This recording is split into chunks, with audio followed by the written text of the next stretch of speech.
Apa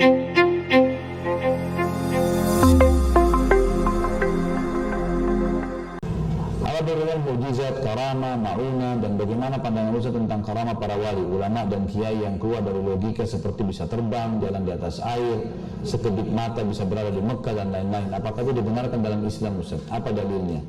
Mukjizat khusus untuk para nabi, khusus untuk para nabi. Kayak tadi kelebihan-kelebihan yang kita sebutkan namanya mukjizat. Kalau untuk nabi namanya mukjizat. Kalau untuk orang-orang saleh namanya karamah, dan ada karamah. Di buku kita ini sahabat akan ada bahasan.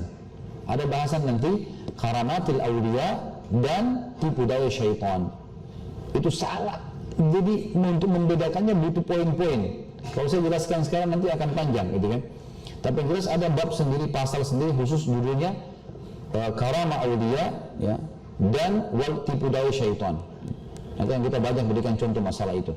Tentu ada, ya. Ma'unah istilah pertolongan dari Allah. Kalau ma'unah datang kepada semua orang, beriman atau kafir, Allah tolong, gitu kan. Seperti orang kalau lapar, Allah hilangkan kelaparannya, Allah berikan petunjuk, Allah hilangkan hausnya, Allah mudahkan dia tidur istirahat sehingga dia bisa bekerja, dan seterusnya.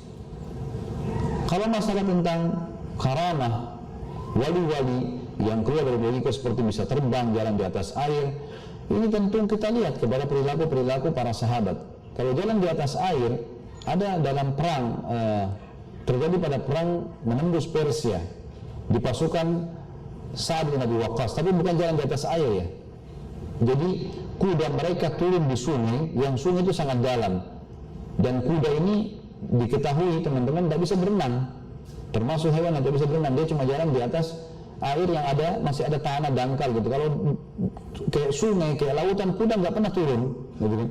Memang dia nggak bisa melakukan itu karena badannya sangat berat. Maka pasukan Sa'ad radhiyallahu anhu dengan kuasa Allah, dan ini dikatakan karamahnya Sa'ad radhiyallahu anhu ini di perang penembusan Persia.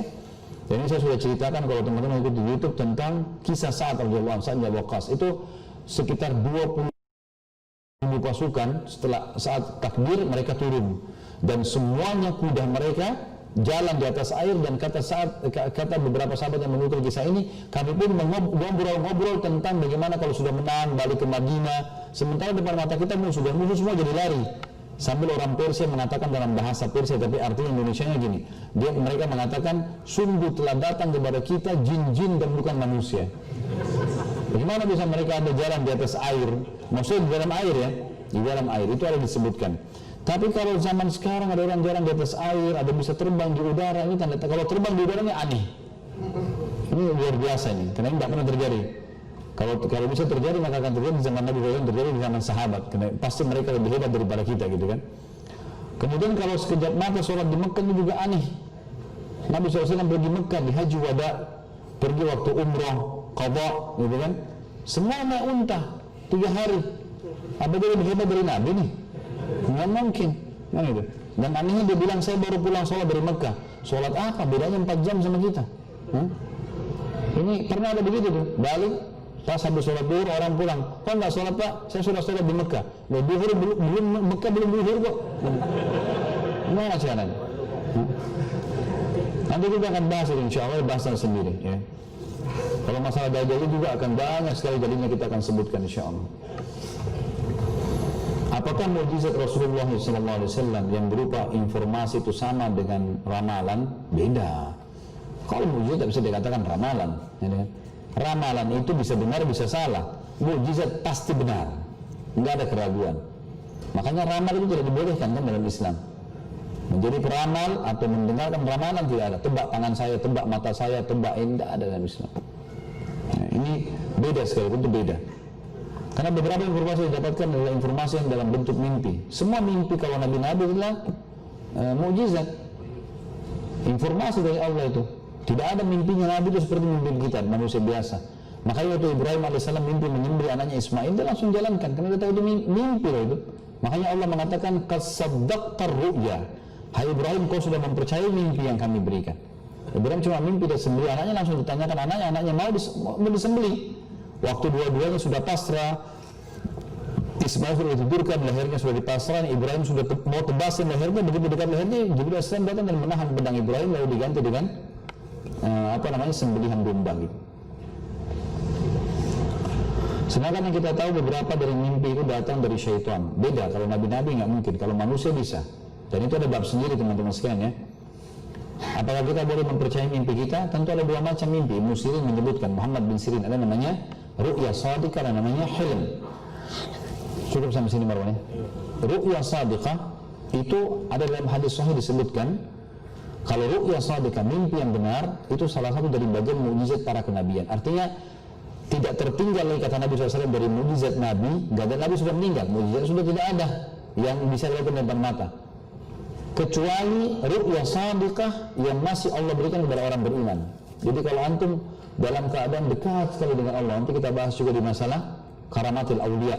Kalau seseorang sangat dekat dengan Allah, mengikuti Al-Quran, mengikuti Sunnah, sangat dekat dengan Allah dan Rasulnya alaihissalam, mempertahankan agama ini, mengerjakan semua perintah baik wajib atau sunnah, meninggalkan semua larangan haram atau makruh, maka nanti akan ada tahapan-tahapan yang antum akan dapatkan. Di antaranya adalah ru'ya shadiqah.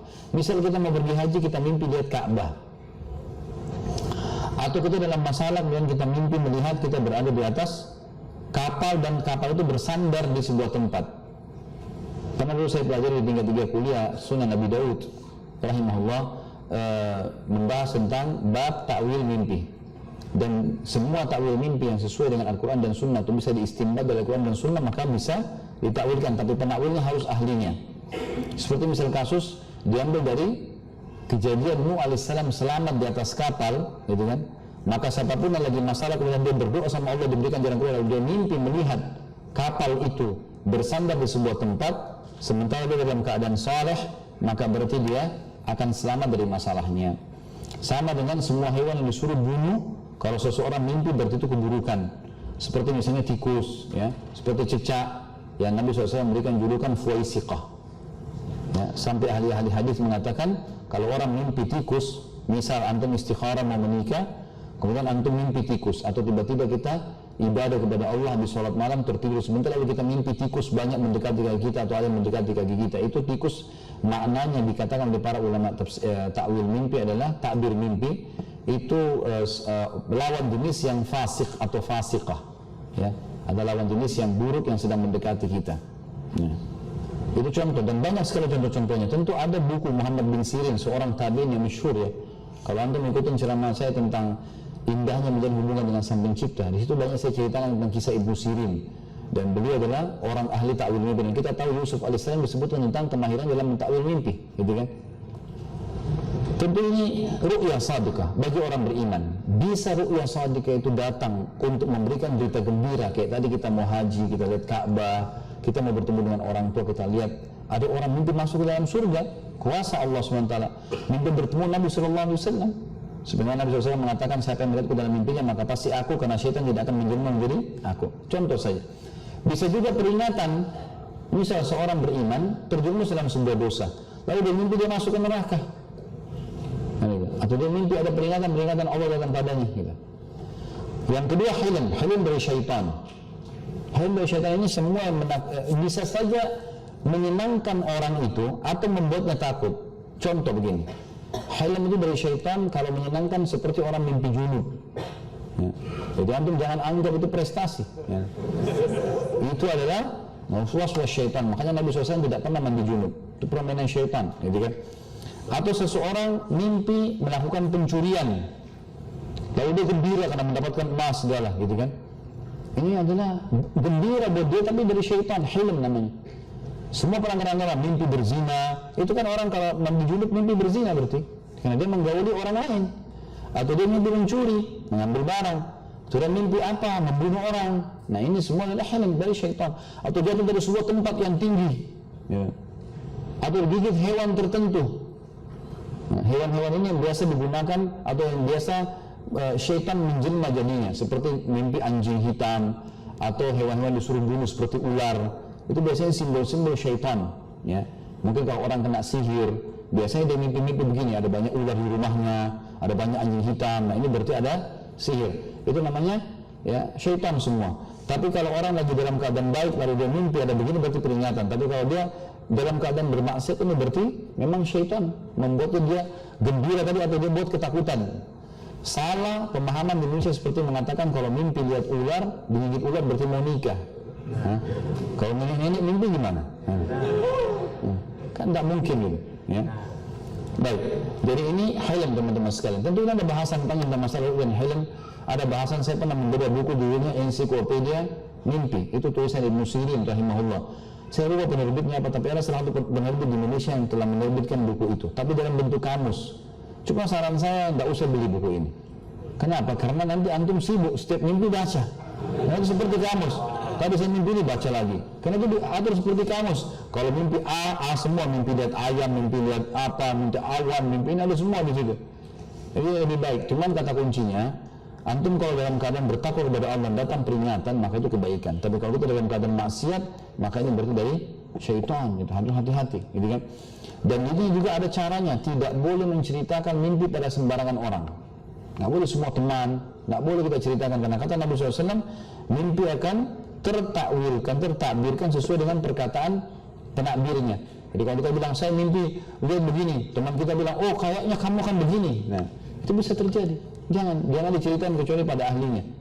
Jadi, kalau mimpi buruk, kata Nabi SAW, sampai mimpi buruk, maka dia sebaiknya kalau dia terkaget tengah malam, dia membaca isti'adzah dan menyudah ke sebelah kiri 3 kali.